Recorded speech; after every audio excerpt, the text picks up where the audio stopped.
Welcome to the Actually I Can Female Entrepreneur podcast. I am your host, Kaylee Greenacre, a business strategist, coach, TEDx speaker, author, and your go-to woman for all things business strategy. I am obsessed with supporting female entrepreneurs to grow unstoppable six and multi-six-figure businesses that they love, giving them the freedom and life that they desire. During this podcast, I'll be sharing with you everything that you need to become a successful female entrepreneur, from the mindset shifts to sales and marketing strategies and how to become an iconic leader that people can't get enough of.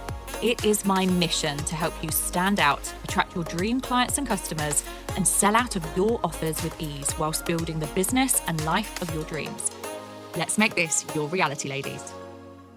Hello, ladies, and welcome to another episode of Actually I Can, the Female Entrepreneur Podcast. And I'm joined today by the fabulous Lyn Cutler, who is an events organiser and runs the Edge Events and Women in Business Brunch Club. And I am so excited to welcome her here today because we're going to be talking about behind the scenes of event magic, building a standout events business. Lyn, it is such a pleasure to have you here today.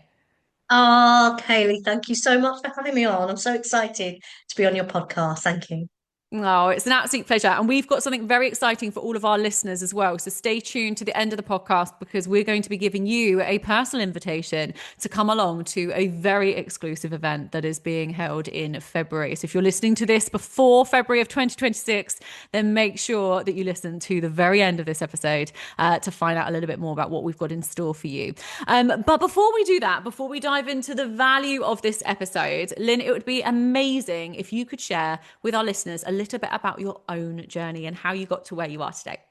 So, I started in events from having a real passion for it, from going to events myself. I was going to lots of events and I was walking in and saying to myself, I can do that better. That's lacking this, lacking a bit of glam. And as you know, my events, which will be revealed, are very much well known for like bringing the red carpet element and bringing the glam together as well. And I felt that that was really lacking, especially in the area that I organise events. So I was working for a company and sort of sales and marketing, that's my background. And that went into a different direction. And I just felt a real passion and a creativity. There was something burning inside me that I just wanted to create amazing events. And I then did at the start look at becoming an events planner for company. And I got a lot of rejection after rejection. And I thought, well, no, I really want to do this. This is something inside me that I really want to do. And so if I'm not going to be given a role, I need to create this myself. You know, I've always got that attitude. I will, watch me. So with a laptop, I created some designs. I went on into the area where I am and I approached restaurants and bars and I organised my first event and then I organised my very first PR party to establish myself and a charity event for free so that I could build up my own portfolio. And from there, it just evolved. Amazing. So and it's evolved from obviously starting and starting something small that's really developed and really grown. And I know that you sort of briefly mentioned, we're going to dive into it a little bit more, but you really do host some extraordinary events that are show stopping, that are, where there is red carpet, where people are made to feel like they are the absolute queens. And it is such a beautiful thing for, to be able to offer so people can come along and feel very, exclusive because they're exclusive events that you do. So I love all of this. And we are going to dive into, like I said, a little bit more about your business and also, what events mean and how do you create this show-stopping event. But what would you say then? So when we're looking at sort of the Edge events and also the Women in Business Brunch Club, kind of what inspired you to start those angles and really, really to kind of help, bring people together and to give them such an exclusive experience at your events?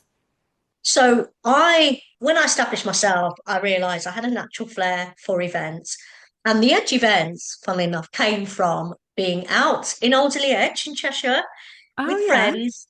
Yeah, that's when the idea came to me because I was in between and I was like, well, what can I do that really lights me up? And I said, I really want to start an events company. He said, "Well, do it then." I thought, "Well, what do I call it?" And he said, "Well, I'm in Alderley Edge. I'll call it the Edge Events." And that actually stuck because people feel like I'm in Alderley Edge. They feel like they've heard of me. And I then got connected with a few celebs, and it. I quickly saw that it was a really great way of making people feel really not just special, but organising from just an average event to a spectacular event. It really sparked me when I could see, guests coming away saying, wow, this was a real memorable occasion. And that, was one side of it. With regards to the women in business, that actually started over 8 years ago when I got offered a ladies who lunch for a client. They wanted me to organise regular events for their restaurant to bring footfall in. And I put a list of all different options together, and they put a big circle around ladies who lunch. So initially, and you may not know this, Kaylee, the Women in Business Brunch Club was called Ladies Who Lunch. Love that. It started off it was called Ladies Who Lunch. And I filled the venue. People were coming in from Cheshire in limos, and I filled the venue to capacity with amazing women. We had the doors open. It was a real beautiful summer's day. We had pink gin. It was a great vibe. We had a live music, entertainment. And 8 years ago, there wasn't anything quite like what there is now. Now we're saturated. There's so many different women in business, networking here, there, and everywhere. But back then, the women were asking for this to continue. Is there a platform for us to promote our brands, to give us a voice where we can speak on stage, which we're going to be talking about? And I then said, well, I'll look into that. And it just evolved from there. I did my first one. And now, fast forward all these years, I've done numerous different events, all with different themes, and really just continued that for the women in business. And I quickly established that it was more about women in business than it was about ladies who lunch. I think ladies who lunch sums up ladies who don't really need to do to work anymore. And I quickly then at one event I was doing one day, and it was that morning that I said, right, everything needs to change. And I changed the logo on the balloon to Women in Business, and I changed the whole name. And it was more about bringing women together that have either got a business or are well established and want to take their business to the next level. So yeah. I love that. And do you feel that there was a gap there then in terms of the events industry? Because I know that you specialize in this area, and obviously you bring incredible women together for the Women in Business Brunch Club, but then also you do obviously different events through Edge Events. Do you feel like there was a gap in the industry or in the market that you really wanted to fill? Yeah, there really did seem like there was a gap. And also there seemed like, for me anyway, I went to every single networking event myself until I became a familiar face. So now I'm kind of well known. Oh, there's Lyn, statement fringe, the red lip, the small one. And what I noticed very quickly was that there was a lack of something. There was a lack of glamour. There was a lack of women just getting dressed up and feeling special. And I wanted to bridge that gap from just the average networking event, because the word networking itself has a real icky, attachment to it. When you say the word networking, some people connect that with, oh, that's awkward and it's really uncomfortable. What I do is I take that ick away. So they're very stylish, but there's a real good energy about my events. And I felt that that was lacking from me going to lots of events myself, networking events where I wasn't being didn't feel part of it. I felt like everyone was in their little cliques. So I remove all of that. And even if you've got someone who comes on their own, I always say, you know what, come and find me, because you will not be on your own for long. And I make sure that even people who come on their own without any confidence, they come away with that unshakable confidence. They're being seen on a red carpet, and that kind of almost like a launch party feel that you very rarely get that now in at events. So that's what I bring, is the hospitality experience from the Edge events, and I tie that all in for the women in business as well. Amazing. And I think for our, listeners, there's probably quite a few people listening to this that are considering maybe putting on their own events. And as you are an expert, I'm sure you can give some value and some advice around this. Now, I want to talk about sort of core values and principles, because all of us, we have our own values and core values for our businesses, but also as individuals.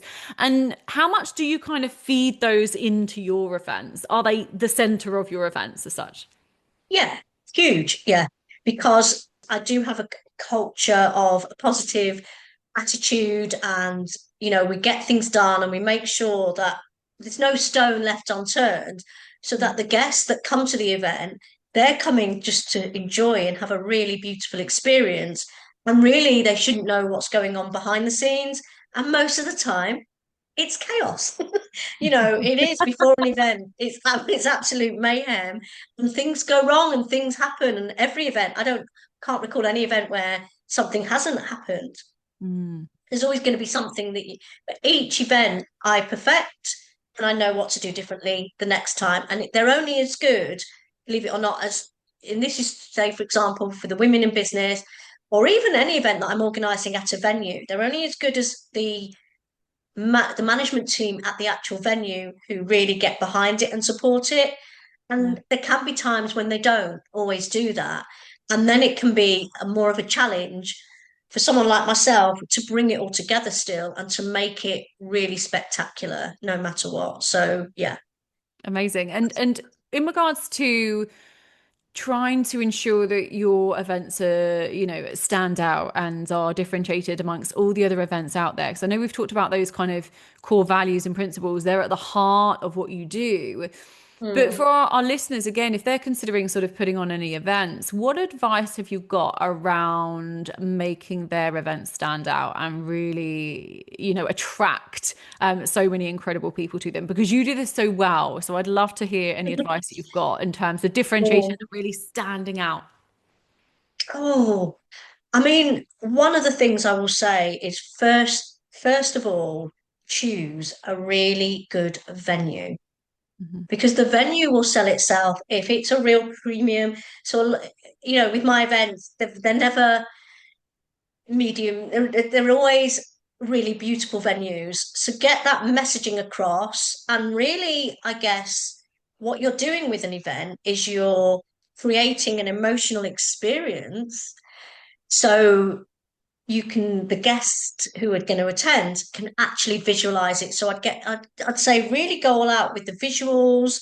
I have, like I say, the date video, and I really hone in on all the amazing things that are going to be happening at the event. But I think if you get the venue right and you then work from there, it all tends to come together. But Mm. I also think, for me in particular, the whole reason why I wanted to stand out over others that do these is because I am not just putting on a normal networking event, I'm bringing an experience. So I would say it does. I'm very much connected with, right, where Lyn is, there's glam, there's a red carpet. So I can only kind of connect it with that again. And, you know, you don't have to get dressed up, but I find that, especially the women, it's a great opportunity to go, do you know what? I've got that in my wardrobe. I haven't worn it. I'll wear that for the Lynn's event. And I think it's that offering that experience and really going all in with what you're going to get. So creating that experience and allowing, I suppose, when you're promoting the events and selling tickets to the event, it's allowing your audience to have a visualization, right, in regards to what that Mm, experience is going to be. Because, like yeah. you said, I think there's so many different events out there, and a lot of them are networking. I've been to some locally, and they are very sort of business networking, and I'm talking standalone, like business networking, Yeah. mixed gender, all kinds of things, where I'm literally being given 10 business cards in my face and people are pitching to me. Oh, So no. I went to a few of those, but Oh, through cringe. invitation and then never returned. Mm, Um, yeah. but I know your events are obviously not like that. But yeah, just kind of really creating that picture, I suppose, and that visualization in their head of this event is going to be X, Y, and Z. And Yeah. really sharing that experience, because at the end of the day, you want people to have an experience, don't you? You want them to Yeah. walk in and be wowed or Yeah. activated or at ease, or a combination of both. And then you Yeah. want them to take something away. What's kind of normally your main goals when you're running events? Is it to provide them value? Is it to activate? Is it to inspire? It is a balance of all of that. Mm, mm, So if it's to do with a client, obviously, I work to a client's brief and budget, and I would then make it happen to whatever they are looking for. When it comes to the Women in Business Brunch Club, for example, it's all about a balance, because I have a kind of split, divided audience, really. So some women just want to make those connections, and that's all they want to do. There's others that really would love to learn from people like yourself, who I know we're going to be talking about at the next one we're doing. And I have speakers, but it is very much within the remit of the event. I very much focus on the whole ambience and the vibe, I would say, mm, and everything just flows within that. So anyone that I have that may be coming and speaking, it's quite fast paced. It's quite actionable tips, because I feel that that's the style of my events. People are mixing and mingling, canapes are going around. It's a bit like going to a premiere or a launch. They'll have a complimentary cocktail or a mocktail. There'll be a sax player or some sort of entertainment, and then there's an itinerary. So guests will know what's happening when, and I tend to really offer that amazing value. And I also bring beauty into it as well. So I've teamed up with Charlotte Tilbury, Armani Beauty, who've been part of many of my events over the years. And they'll provide a little goodie bag as well, but they'll also bring that business and beauty connection together. So we've mm, done a few masterclasses on. A lot of the themes are quite similar for women coming away with that unshakable confidence, as I said before, coming away with some real new vigor on how they can attack their business and have those actionable tips that they can take forward, but making those business connections without the need for business cards. I think most people now tap their phone, it's all QR codes. And exactly. best way is just to be your authentic self, is not to try and thrust a card at someone. That is the opposite of what we do. What we do at our events. We don't do all of that. But Mm. yeah, so it is a balance, really. Yeah, absolutely. And what about the kind of logistics, organization of the events that you do? How do you keep on top of it? Because if you've got, say, one event, I'm just making this up for the sake of this conversation, but one Yeah. event, say, next Monday, then you've got another on Friday, and then you've got another the week after. Like, how do you actually manage the organization, the logistics of running multiple events at once? Yeah, I mean, it is something that is, again, a really great thing. You've mentioned that. And what I do is, especially with the Women in Business Brunch Club, is I don't tend to do that. I tend to have a gap between each one. So they're not churned out every month, because I think that if that was the case, they would lose that special touch that I put into it. So I always give. I mean, the last one, really 5 months before, I really worked on the next one. And then in between that, any client events, I weave that in with that as well.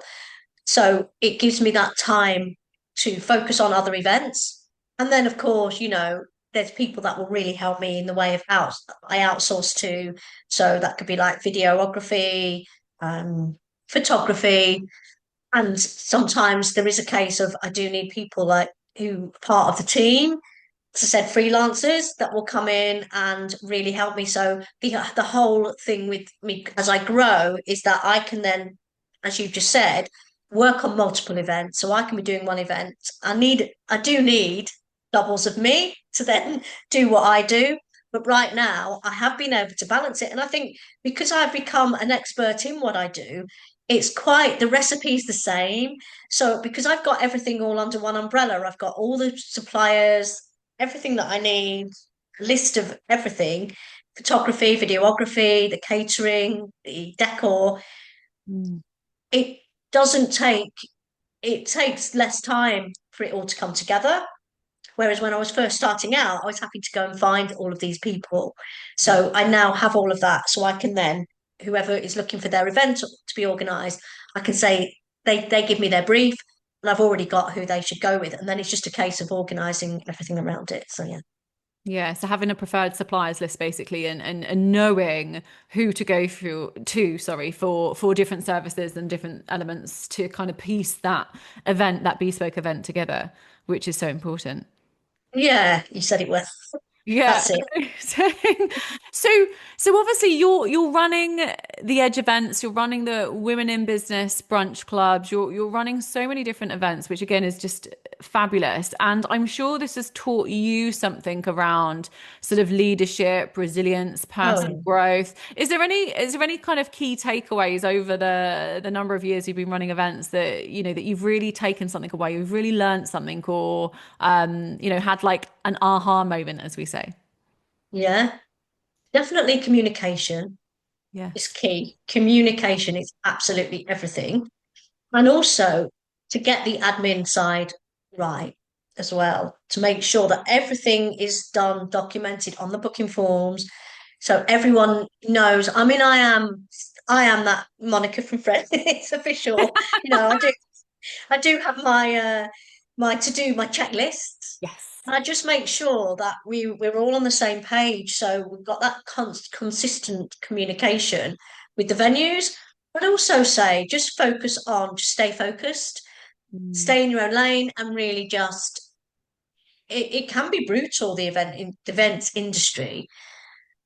And I would just say that as long as you are focusing on what you're doing and really communicating, then those are the main factors. Yeah. Okay. And tell us a little bit more then about what is next for the Edge events, for the Women in Business Brunch Club. What do you envision the future of both businesses to be? Oh, I mean, the Edge events, I am definitely looking to pick up pace with that again because the women in business has taken over. It's taken on a whole new form. So I really want to focus on more done for you packages for high caliber clients, for clients who it's no object for what they're looking for. They just want me to organise it for them. So that's the direction I'm going in with the Edge events. Because of my connections now with Armani Beauty and Charlotte Tilbury, I've attracted a lot of people into my world who are in aesthetics, beauty, lifestyle. So I feel like these are the type of clients that I would be looking at for actual events. And I've always wanted to do, which I've set out quite some time ago, but I had never did anything with it, is to do, and you heard it here first, a really huge black tie event all around mental health and well-being, like a ball. So that's something that I have in my mind to do as well.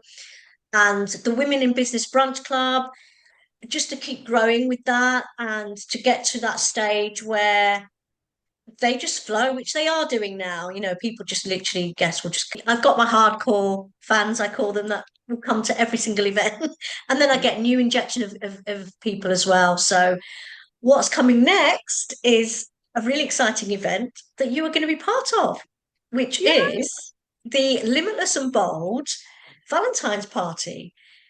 So yeah, I'm really excited for that one, and that's my next project in February. It's going to be incredible. And I'm so excited that you've mentioned it. I know we said we were going to share this at the end as well, because as we Yeah. are recording this and this podcast episode goes out, this is obviously a good few weeks before the event itself, which means, if there are still tickets left, but which means that there is an opportunity for all of our listeners, especially if you're UK based, because it makes it super simple, to come along to this event. So Lyn, tell us a little bit more about the event, what it's going to entail, and how people can get access to tickets for this. So yeah, it's going to be all around feeling limitless and bold. We've got yourself. You're Yeah. going to be on the stage covering how to be your best iconic leader. And Danny is going to be covering how we can show up and have that soul alignment Mhm. with online, like Instagram, how we can make it work for us by being more authentic. And it is the month of self-love. So I am calling it a Valentine's party, even though it's going to be on the 27th of February. Why not? Why So not? Danny's going to come in with that self-love element. But between you, it's all about attracting your ideal client and how you can attract the rewards, the everything that you desire in the way of the money that you would like from your clients and make and being visible on how you can show up being limitless and bold. But there will be the red carpet that's coming out again. Um, Course. there's going to be a sax player. We've got a great sax player. We're going to have mocktails if you want to be healthy or cocktails. There'll be light bites. There'll be loads of connections. We've got the whole of the venue, and the venue are really getting behind it as well. And it's at the stunning Maya restaurant on the 27th of February, 1 o'clock till 4. Bit of a dress code if you want to wear a hint of red or pink or some metallics. And you're going to be interviewing as well. So we've got you, Kaylee, doubling up as the Can't wait. as guest arrived. You'll be there interviewing them, asking them a few little questions, making them feel really relaxed, and so that they will come away again, like I say, feeling so confident and empowered. So yeah. It's going to be amazing. It really is. And like I said, for those of you that are listening that would like to get in the room at more events this year, then can I just say that this is going to be an event you want to come along to. And as it stands, if tickets are still for sale, you can grab Right. access to these. The link is Yeah. in the show notes. So those of you that are listening, head to the show notes. The link is there to go and get your ticket. Or if you can't find it, drop me or Lyn or Danny a message and we will point you in the right direction to them. But it's going to be amazing. And like we said, through the conversation that we've had today on the podcast, Lyn puts on the most exclusive and exquisite events. So this is an opportunity to come along and to be well looked after, but also to be inspired, to be activated, and to really be a part of such an amazing event. Amazing. It's going to be amazing, darling. Do you know what? I want to say thank you Thank you so so much. much for coming on the podcast. But before we finish, two things. First of all, what is your final piece of advice for our listeners today, especially if they're considering either going to events or putting on events? Oh, going to events, be yourself Mm-hmm. and just do it. Take that action because it sometimes it can be like you are stepping out of your comfort zone, but once you've done it, once you've been to one of my events, don't just come to one because they're all different. So continue until you become the familiar face. It's a bit like what I did. So I would just show up to these events because everyone's in the same boat. Just be yourself. And also, what I would do is, for me, it's not really about introducing a business. It's all about listening and just being you and just talking about something you think that isn't business related. It could be, oh, I love those shoes, or how did you find getting here? And you're just sparking that conversation. So go for it. Go for it, definitely. And the other bit of advice, if you're looking to start out in events, is I would say, again, just go, just do it. Just give it a go. You've got nothing to lose. And when you feel like maybe, things aren't working out, don't give up. That's my motto. Rest, but don't quit. And just keep going and have that belief you can do it. Because if I can do it, I didn't study it. I just had a real belief and a passion for it. And if I can, honestly, anyone can. So yeah. Beautiful words and lovely piece of advice there for our listeners to finish off the episode. Before we go, Lyn, where can our fabulous listeners find you and connect with you? Yeah, so probably the best way, you can find me on my website, theedge-events.com. You can actually even purchase your tickets from there if you want as well. Or you can follow me, theedge.events on Instagram or the Women in Business Brunch Club. Fantastic. And all of Lyn's links and her bio is all in the show notes below. So again, go and give it a read, go and connect with Lyn, pop a message to her. She's incredible at what she does. And if you're ever looking for advice around events, I'm sure she'll be happy to have a chat with you. But absolutely, if you haven't got your ticket to our fabulous event next month, so in February 2026, then make sure you get access to one of those tickets. You do not want to miss it. If you are listening to this and February 2026 has passed, then make sure you keep an eye out for Lyn's future events, because like I said, her events are exclusive, exquisite, and absolutely incredible. Lyn, it's been a pleasure, darling. Thank you so, so much for coming on the podcast today. Oh, thank you so much. Thank you to everyone that's tuned in to today's episode as well. Please don't forget to rate, review, and subscribe to the podcast. And I'll see you all again next time. Thank you for tuning in to the Actually I Can Female Entrepreneur podcast with me, your host, Kaylee Greenacre. If you are ready to build, grow, and scale your dream six-figure or multi-six-figure business, then head to our website now for more information or connect with me on socials to see how you can create your dream business and dream life.